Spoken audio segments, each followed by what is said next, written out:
ಸನ್ಮಾನ್ಯ ಸಭಾಧ್ಯಕ್ಷರೇ, 2017-18ನೇ ಸಾಲಿನ ಆಯವ್ಯಯವನ್ನು ನಿಮ್ಮ ಮೂಲಕ ರಾಜ್ಯದ ಜನತೆಯ ಮುಂದೆ ಮಂಡಿಸುತ್ತಿದ್ದೇನೆ. ನಮ್ಮ ಸರ್ಕಾರಕ್ಕೆ ಇನ್ನೆರಡು ತಿಂಗಳುಗಳಿಗೆ 4 ವರ್ಷ ತುಂಬುವ ಈ ಸಂದರ್ಭದಲ್ಲಿ ಮುಂದಿನ ಆರ್ಥಿಕ ವರ್ಷದ ಮುನ್ನೋಟದ ಜತೆಯಲ್ಲಿ ಸಾಧನೆಯ ಇನ್ನೋಟವನ್ನೂ ಕೂಡ ಜನತೆಯ ಮುಂದಿಡುವುದು ನನ್ನ ಕರ್ತವ್ಯವೆಂದು ಭಾವಿಸುತ್ತೇನೆ.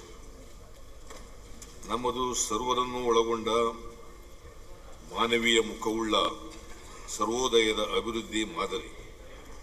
ಇದಕ್ಕೆ ಪೂರಕವಾಗಿ ಸಂವಿಧಾನದ ಆಶಯಗಳಲ್ಲೊಂದಾದ ಸಾಮಾಜಿಕ ನ್ಯಾಯದ ಪರಿಕಲ್ಪನೆಯ ವಿಸ್ತೃತ ಆರ್ಥಿಕ ವಿನ್ಯಾಸವನ್ನು ಕಳೆದ 4 ಆಯವ್ಯಯಗಳಲ್ಲಿ ನಾನು ಜನತೆಯ ಮುಂದಿಟ್ಟಿದ್ದೇನೆ. ಅದನ್ನು ಮತ್ತಷ್ಟು ವಿಸ್ತರಿಸುವ, ಎತ್ತರಿಸುವ ಪ್ರಾಮಾಣಿಕ ಪ್ರಯತ್ನವನ್ನು ಈ ಆಯವ್ಯಯದಲ್ಲಿ ಮಾಡಿದ್ದೇನೆ. ಅಭಿವೃದ್ಧಿಯ ಫಲ ಜನಜೀವನದಲ್ಲಿ ಪ್ರತಿಫಲಿತವಾಗಬೇಕೆಂಬುದು ನನ್ನ ಬಯಕೆ.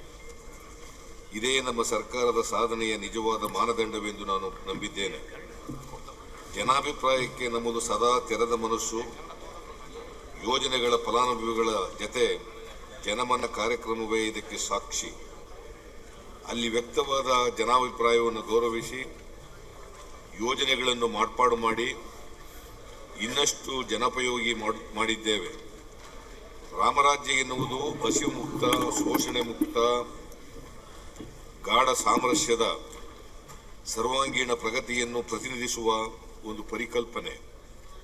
ಅಂಬೇಡ್ಕರ್ ರಚಿಸಿದ ಸಂವಿಧಾನದ ಇಂದಿನ ಪ್ರೇರಣೆಯಾಗಲಿ, ನನ್ನ ಬದುಕೇ ನನ್ನ ಸಂದೇಶವೆಂದ ಗಾಂಧೀಜಿಯ ಜೀವನವಾಗಲಿ, ಅಣ್ಣ ಬಸವಣ್ಣನ ಆದರ್ಶವಾಗಲಿ, ಇವೆಲ್ಲವೂ ಧ್ವನಿಸುವುದು ಇದನ್ನೇ.